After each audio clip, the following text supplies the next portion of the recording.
Do you know that you're wounded? You carry a lot of wounds. We're all very hurt. And are you ready to heal those wounds? Welcome to another episode of Mexican Growing Pains. I'm your host, MC. I'm JC. How did you identify when you had yours? I think it's difficult to self-identify. We sometimes say, hey, this is who I am. I'm not very social. I'm not very like this, or I'm very just however you are. And I know that sometimes my wound, I felt like I trusted too much, believe it or not. That was Okay. my thing. Like I didn't know how to balance. I would trust too much, I feel, that I would just, so Yeah. there's just so many different types of wounds. There's so many types of ways that we are. Big question is, you know, are you giving too much or are you getting taken advantage of? And I think that's a big thing sometimes, right? Because sometimes we're so much of givers because we've been in certain situations. I mean, a very small example is sometimes, I would like to stop on the side of the road to help people. Mm-hmm. And that was a big thing in my relationship because my wife would be like, what are you doing? It's like 10 o'clock at night. What do you mean stopping for this car? And I'm like, I remember I used to be stuck with my mom and someone would stop and help us. And the thing And you about found that to be a blessing. So you wanted to bless other people. exactly. But, Yeah. and if you look at it, and at first I would fight the situation, and I would like, no, I need to help these people. I need to stop. I need to pull over. And something like that, in a way, can be a wound because you have to balance out your safety too. I have a wife Yes. to take care of now. I'm not saying that I'm never going to stop. You have to analyze, things happen. Yeah. And at first I didn't analyze that, but I was just always like, man, it killed me to see someone because I would put myself in how it was before when I was stuck on the side of the road with my mom. Sometimes we do things, to heal some of those wounds, and that's what it was with me, with pulling over and not considering my own safety, my wife's safety. She's with me. Yeah. We hear things that happen, so I can't let those emotions take over and be like, get upset at her like I did because I didn't realize that was a wound. Yeah. And for mine was a little bit more of a relationship. Partner did me wrong. And so after giving, and then feeling that betrayal, that's where I got broken with that. And also friendships, you think you're confiding in a friend about something very secretive, very personal and private. And all of a sudden, one angry moment, it just all comes out. And, How'd you deal with that though, with the betrayal? I mean, I'm assuming it spanned for a while till it kind of got you, or did it? Definitely. First I had to identify that, it was very painful and I had to recognize it. I had to actually feel it. And then once that was done, then I created a boundary. That's what really helped me to overcome. And where do you think you got this, like just wanting to tell and trust because when you were growing up you didn't feel that, or how did you relate that to maybe something else that you were just thriving to have something? What was it there where the wound came from? Where did you think it? We were two immature people trying to find love back then.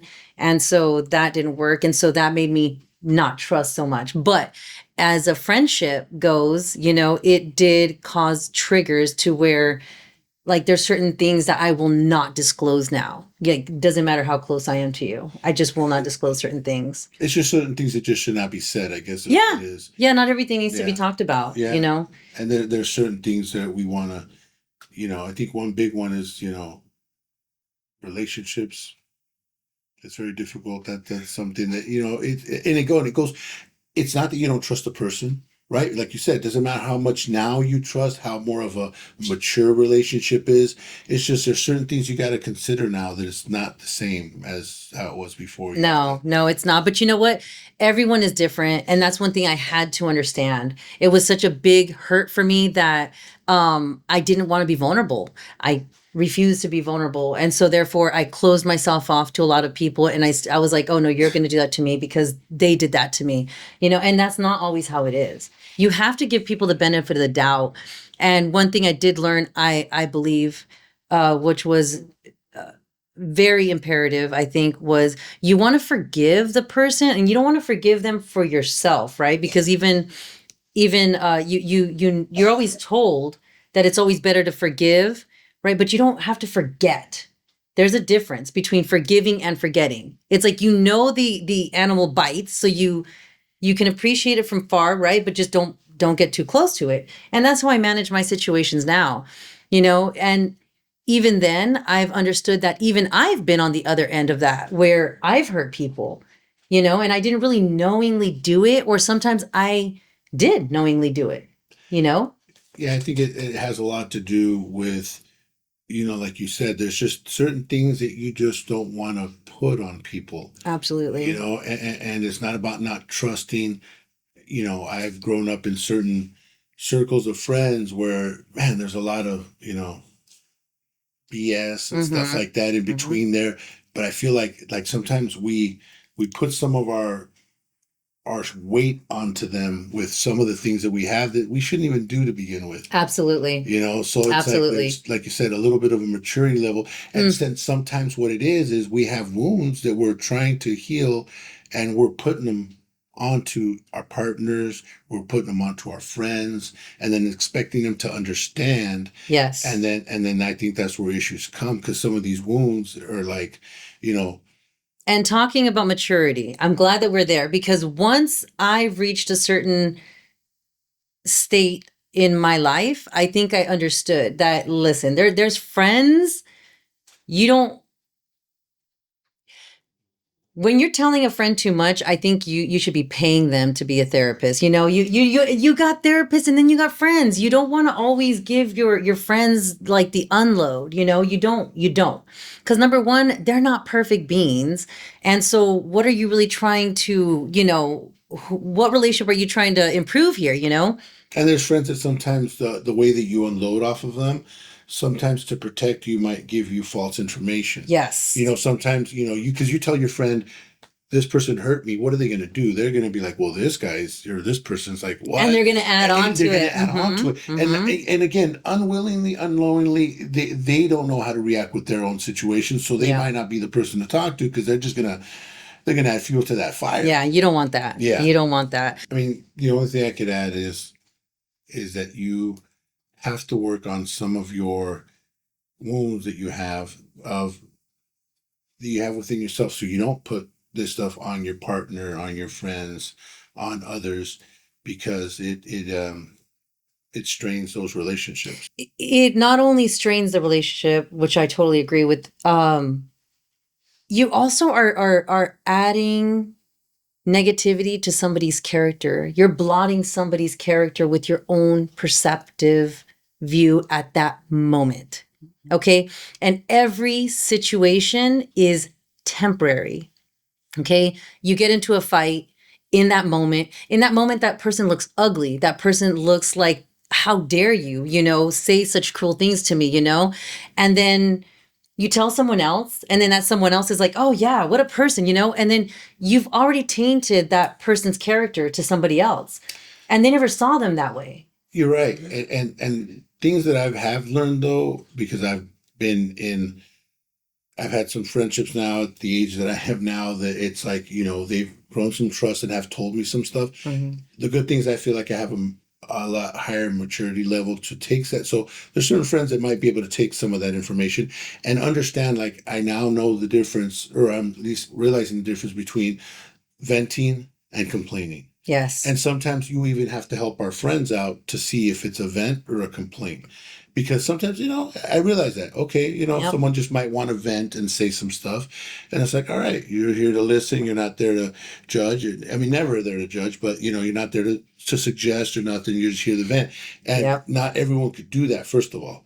Second of all, is, like you said, if it's a vent, leave it at that. If it's a complaint, then, you might be able to address it. But because And I'm glad I read the love languages book, because that one actually showed me where I was going wrong on that one. Really? Yeah. What'd you learn on that? Yeah.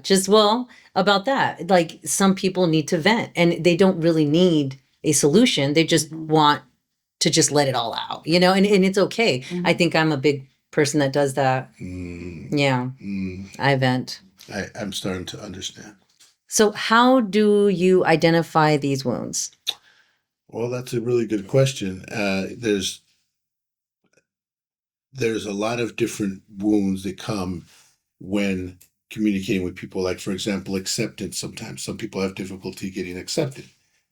So that goes with self-esteem, right? Exactly. Mm-hmm. So that's one of, you could say, my wounds that I kind of didn't actually, that I kind of didn't get to solve, you know, until I started realizing I had, more self-esteem. Absolutely. So it's kind of difficult to explain.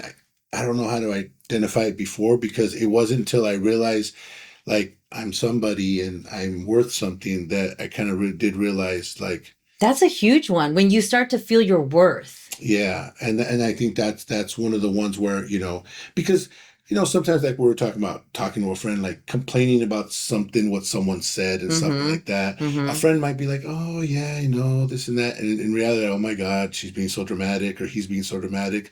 So it's kind of, like I said, not it's not beneficial, because you got to identify, also, why are you feeling this way. Yes. And sometimes our friends aren't therapists. They don't know. They don't know. No. They're trying to be supportive, and they might not really guide you in the right direction. They're going to support you. They're going to be like, "Oh, it's okay. Yeah, so and so could be a little much." Even though inside, because they might not have that type of wound, be like, "Oh my God, she's being a little dramatic." But, I'm trying to be there as a friend. So it's kind of, And that's where you kind can tell who your real friends are, though. Because let me tell you, a lot of my real friends have told me, hey, you need to put that on ice because I know that you're, especially like in a relationship, right? I know your husband may have done that, but didn't he also do this? And I was like, well, yeah, yeah, he did, and maybe I am being emotional because maybe it wasn't him. Maybe it was my kid who, did something that kind of made me feel like, what? And then, yeah, my husband wasn't there to defend me. And then, and then I put all the blame on him. And so a lot of times you do have good friends that are willing to tell you the truth to Yeah, and things. that's not always a thing. Sometimes, and again, sometimes they don't do it on purpose, though. Yeah. So I don't want to call them like good friends, bad friends. Right. But it's just friends that are not prepared to what you have to There say, you or go. they deal with things in a different way. Sure. So they just don't know what to do. So they will console you in the way they know how, and it might be not really productive. Yeah. So I have a list here for someone carrying a lot of emotional wounds. They might feel difficult to trust others. Their frequent emotional triggers. There's a lot of triggers, right, that happen. A tendency to avoid vulnerability or patterns of withdrawing from relationships or experiences that require a deep emotional engagement. And it also says here that they also might show signs of low self esteem, defensiveness, or overall sense of emotional numbness. If you're going through any of that, it's important that you number one identify it, Yeah, right? yeah. And feel it, have those feelings for a minute, but don't stay there. Remember, everything is temporary. So that's once you feel it, I believe then you can make that healthy boundary. There's a story of a baby, that the baby was introduced to a cactus, and the cactus was its mother. And the baby learned to be able to get close to the mother, and basically block the pain that it needed to feel closeness to the cactus. And basically that's how we sometimes go through life. So we, like you mentioned earlier, numbness, sometimes that we would numb certain things, Yeah. because we get to a point where the pain that we've don't even sometimes realize we've blocked has blocked other feelings in other ways. So we learn to live with that. I want to be close to the cactus, but it's going to hurt to the point where, we take, oh, well, it hurts a little bit more, but it's okay. I can do it. And as you keep getting older with this cactus, you will then get more and more okay with the pain. And that's when other things, you can be withdrawn, you can be, Yeah. like you said, shy away from vulnerability. There's just so many different things that will cause this, because that's not how you should be. You should be we all should be a very loving, inviting, and feel good, people. We should We be. We should. should be, right? But then there's that situation where you're calm waters and all of a sudden something just ding touches that water and it just ripple affects everything. And everybody who's the closest is the one that feels it the most impactful. Yeah. And that's why it's so important that number one, identify it. Once we identify it, let's find a healthy way to move on. And so here, things that have helped me was like I've said before, was really having faith, right? Having faith in God. I have a fear and a love for God. So that's where I put my faith, I think that's number one. right? I think it's very important to have that faith of something bigger than you, Yeah, something bigger that knows, that feels, and you know, we always, we don't have the answers, but to believe that someone else is there to have our backs is awesome when we don't sometimes feel it. So absolutely. it's very strong. Yes. And it just gives you such a good moral like balance, it really does, of just what's right in this situation, what's right for me, how can I move on, because then you have to practice then, right, self compassion, right. Hmm. So be kind to yourself, recognize that healing takes time, and then acknowledge the pain. As we said, you want to accept that the hurt exists. Okay, it is there. Allow yourself to feel that emotion. And then, I mean, and this is all what I've done, right? I am no one of a psychologist to say it, but I have gone through this as a life experience. And that's what this is all about here, is just growing together so that we can come out of our shell and create a good environment around ourselves. Because if not you, then who? That's right. And I mean, we love you guys as a community. We want to grow this into something, that we can be there supporting each other, not just us for you guys, but all of us as a whole. Hopefully in the future, we're working on getting to be, have live people call in. We're trying to get, groups that we can, sit there and be support for each other, because we need more resources, more education on this, more awareness, if anything, to realize that we all need a little bit of somebody. You Absolutely. need some help. And I think this is why we started this. And I'm so happy that I found this here, because I didn't know that I was a big, you know, cry for help. I didn't know I had daddy issues. I had a lot of issues around that. And if I didn't improve myself, unfortunately, there are those, I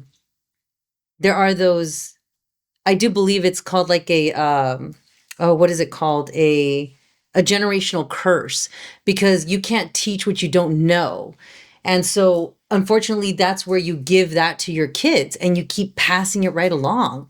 And so that's why I think this is super super important, right? So then now that I know and I'm aware of it, I've now created my boundaries on that, and it's become a lot more healthy, and it's helped me to engage more, right? Becoming part of like a woman's Bible study, getting involved more in my church, putting my kids in sports, understanding that their community, their surrounding affects them. And so Yes. it really helped me. Yeah. A lot of people sometimes don't understand what they're feeling or what they're going through. So they might hear one of our topics and might relate to something Yeah. and realize, like, man, well, maybe that's why I am this way. Maybe that's why I feel this. We have to, you know, there's just so many different ways of being.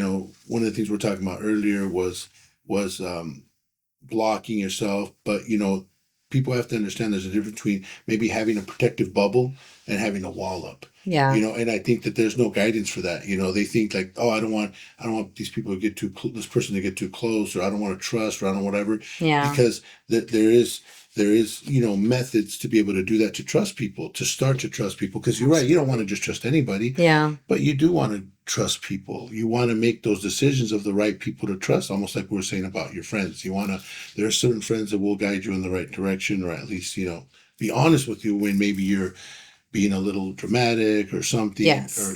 Yes. A big thing too is to forgive yourself. I think that's a hard one that I had to come across, is to forgive myself. and the thing is, though, or at least I started to forgive myself, because the hardest part is to start, because you Hmm. you might be a certain way, and to be able to forgive yourself, you have to it takes time.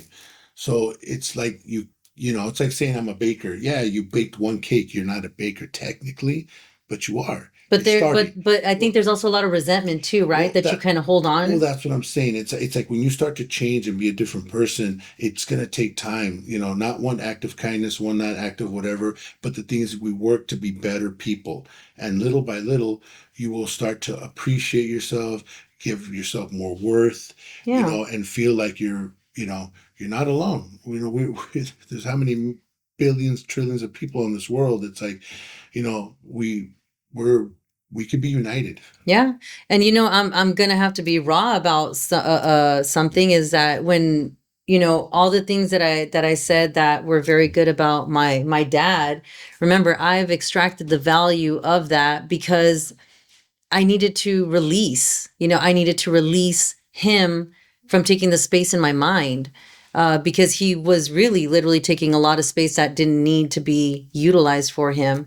And I once I extracted the good and I just let everything else go, and and I look where I'm at, and look where he's at, and that's where I started to feel a little bit more able to forgive, Do I you feel believe. like your relationship's even better now than before? Absolutely. Absolutely. Because a lot of people, even people that know me, they're like, "What? You're I don't think you completely forgave, but okay." But I'm like, "Yeah, no, I've pretty much forgiven because it's something it's a struggle." And like you said earlier, it's like forgiving isn't always just forgetting, but it's setting boundaries so that way from this point That's forward, you it. start to work on it. So Yes. so maybe you haven't forgiven completely, but you're working on this relationship with him where in one point, if you keep doing it this way, you're gonna have so many good memories that are gonna then cover Trump. up the old That's memories right. because you know what? All right, so there was, it is hard to forget, it is hard, whatever. But if you create, because that's what I'm starting with my father, is the same thing. It's like, look, we're kind of like best friends now. We're good friends right now because we're trying to get a relationship, but Yeah. it's difficult. Yeah. It's very difficult. Yeah. When I reflected and I learned on it, um, I saw myself as a parent, and like I said before, and I'm not sure if I said it out loud or to myself, but I mean, I'm a sucky parent. Apparently my kids think that I'm just the worst, and I took that to heart. And maybe I thought to myself, maybe I am, but then I remember judging my parents just as bad. And that's where I think a big part of my release came from. It helped me to focus on the present. It helped me to focus on what I can make right now. Yeah. So don't all kids think parents suck? Yeah, and I realized that. I realized that I'm not alone. It helped me to focus now in the present, which it sounds like you're focusing now with your relationship. Yeah, definitely. Like I said, focusing on what I can change now, especially if we're going to continue to have a relationship. You got to at least start. Okay, you know, Yep. start from blank. Let's do this. Yep. Let's set up our, especially being adult. With your parent. Yeah. I mean, that's like really difficult because you're still their kid. And they feel a certain way about it, but you wanna, you know, you're you're you're an adult now, so Okay. That is a big one for me. And even now, that's a big one for me because I've heard my own parent tell me, "Oh, well, let's just say, I'm your father." Okay? It's like, well, yes, you're my parent, but I'm also a parent. And yeah, no.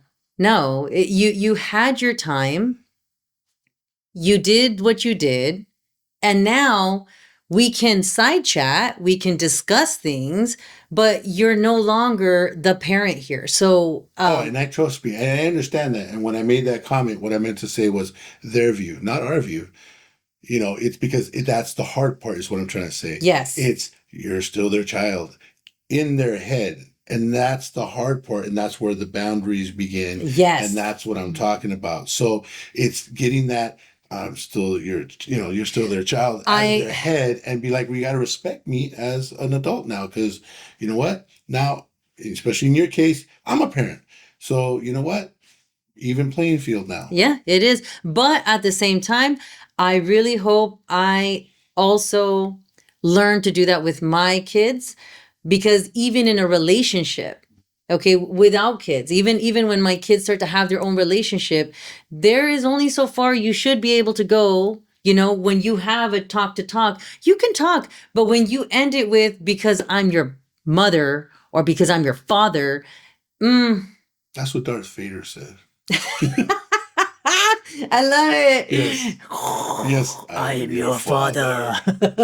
So it's like, exactly. And where did that go? So, Yeah, so yeah. And yeah, that's why parents, you got to do the work right now. that's right. You got to do the work right now. There's Now, no, I'm your parent and you're 50 years old or 30 years old and you yeah, moved out. And you just, there isn't. yeah, You got to do the work now. yeah. And I know I'm not my kid's friend, but I am definitely trying to be a lot more empathetical so that we can have commonality, so we can say, okay, what, I get you.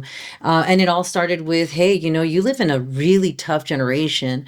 I know I did a lot of sneaky stuff and I know I looked at a lot of perverted stuff, but I mean, now you can't get away from it. Like it's in your algorithm. And let's get something straight. I mean, we're talking about, I got in trouble for having swimsuit, postcards in my I room. remember that. So it's like that was like, woo, I had swimsuit cards.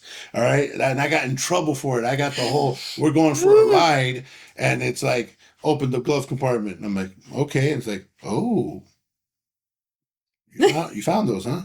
So it's like I got in trouble for that. It's like swimsuit, Wow. bikini model cards in my room. Yeah. Yeah, yeah.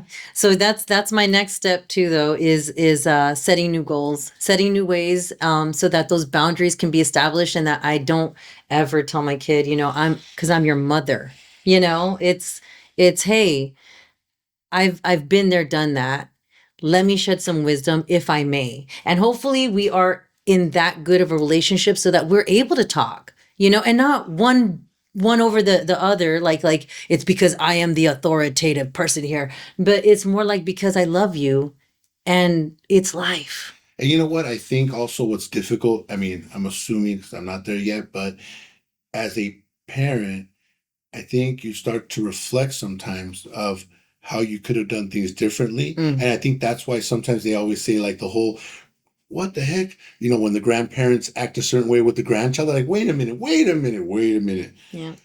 What are you doing? Yeah. What's going on here? Yeah. And I think that's that reflection of like, wait, I was never allowed to. What are you doing? And Yeah. it's like, how you undermining me? And it's like, so I think that that's also too that, they start to reflect certain ways, Yeah. of how they were before to how they are now. And like, Absolutely. so that's why usually grandparents are the ones that are always, they're like, wait a minute, what are you getting my kid candy for? You didn't Right? want me to have candy. Right? So they're like, so yeah, so I think that's another thing too. It's like they realize they're like, man, that was pretty tough. Because I realize that in my relationship, me and my wife talk about certain things about her Yep. mother and stuff like that, and it's like they're just more laid back now, like and we don't have any kids for them to do that with, but just within themselves, their environment, they're a little bit more laid back, and it's like. Yeah. And I was like, Yeah. man, they used to be a little bit more stricter, or more, whatever. But Exactly. then again, if they did what they were supposed to do at that time, then I guess, that hey, they taught them. And what's funny is that that's a trigger to many. That's a trigger to many, actually. Is it? It is. Because I remember in my heart, I said, um, because my dad had, more kids after me. And so I thought, that's weird that they're never going to be able to see what I saw. Oh, you have patience for them? Oh, that's not, but at the same time, it's a blessing for them. But I also got my dad younger so that they're never going to have that, the fishing and the camping. I've never seen that That is true. because he's older now. So, we get to see them in different chapters of their lives, you know? Yeah. And so, and what's a trip? Have you seen Shifting Gears? I've seen the You got to show. watch I'm gonna it. watch You it. got to watch it. I love it. I love it. It's almost like there's like a camera watching me and stuff, and like they're just relaying my whole life right there. Oh yeah, it's about her and the dad. I guess she runs away and then she comes back because she needs him because now she's getting a divorce and she's come with two kids, and so now they're and mom passed away, so dad's alone, and so it's a very interesting situation. Really? But yeah, and then you see him going like, "What's wrong with you? You're how old? Why aren't you driving?" And like little situations like that where you're just like, "Dude, that's so me." Wow. It's really good show. We should watch it. You should watch it. You'd love it.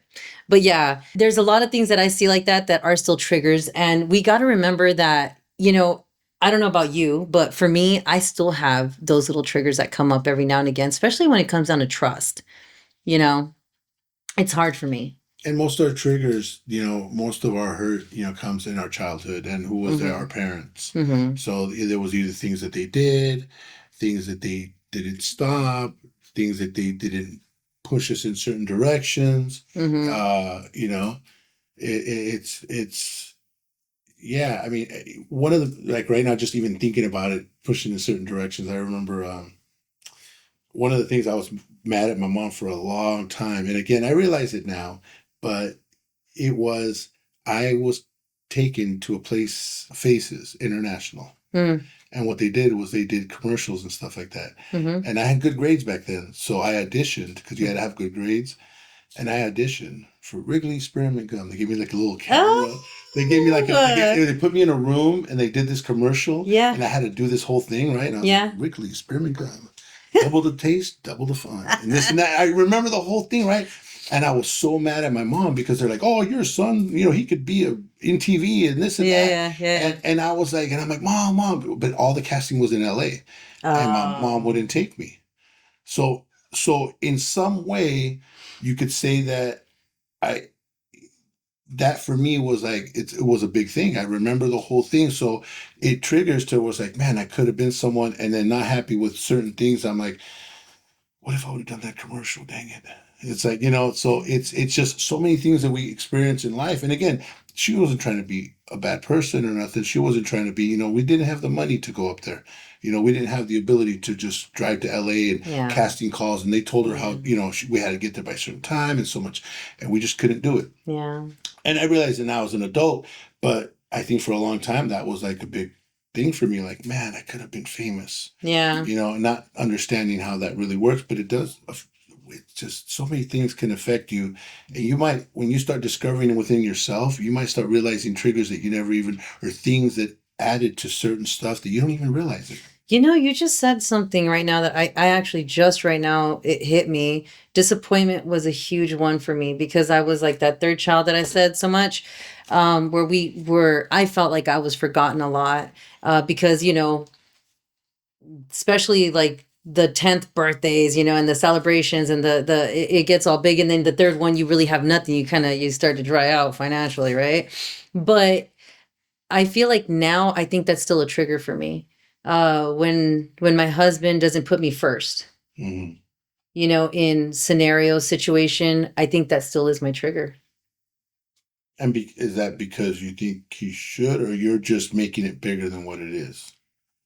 I think because I was never first in anything, because now I'm in that part of my life where, I'm your wife. I should be first. It's not like he's depreciating you. It's just the way that he looks at it and the way that it comes out, and then your expectancy. It all kind of just goes in that way. Yeah. Yeah. But the most important part is that we learn to face it, Mm-hmm. and have a good handle on it. Because like I said, I am trying to identify these things to reach out to help others with this. Because even now, like I said, I'm a lot healthier minded, right? Mm-hmm. But little things like this that I'm saying that I just realized the trigger of mine, they will come up. And it's things like that I think help us to run away from relationships. Yeah. And the thing is, touching on that situation, it's like how to resolve some of these things, appreciating what he does do. Yeah. Appreciating how he stands by you, how he does these things. So when those situations come up, they're not as big. Yeah. So working on some of these triggers, you might not know how to work on these triggers. And that's another thing, is identifying to be able to work on them. Yeah. Appreciate, that's one thing that, it's very difficult for me sometimes, hearing my wife at times has said, I don't appreciate her. Yeah. I'm like, what do you mean, dude? I'm here. What else do you want? It's like, but it's not, that's not the right way to be. I got to appreciate her and show her in different ways. It doesn't have to always be with flowers or gifts or whatever. It's just start culminating. Knowing your triggers, knowing you have past wounds, I think is really, really important to identify. because that's what helped me. Right? Let me know. Let me know if you find any revelations within yourself. I hope this helps you in some sort of way. And that way we can connect, because we do want to move the next platform over to talking, right? And interacting a lot more, engaging with real situations. That's what we definitely want to do, guys, is go to the next platform and be able to work with us as a community to support each other, to be there for each other. So let us know what would be a good platform. We are trying to expand, as you've seen us grow together. We're so excited to try to get more and more involved with you all as a community, Definitely. right? And grow with the healthy mindset. So we want to know if you know how we should start this. We want to work with you. Should we connect on chat? Is there a platform that we should go on? Right? Definitely want you guys to help us build this community together, because that's what it is. It's about all of us together. You guys helping each other, being part of this. That's what we want. It's not just about us. It's about us connecting together with you guys. So, and in that, we all change for the better. Yes, definitely. So remember, there's no growth without pain.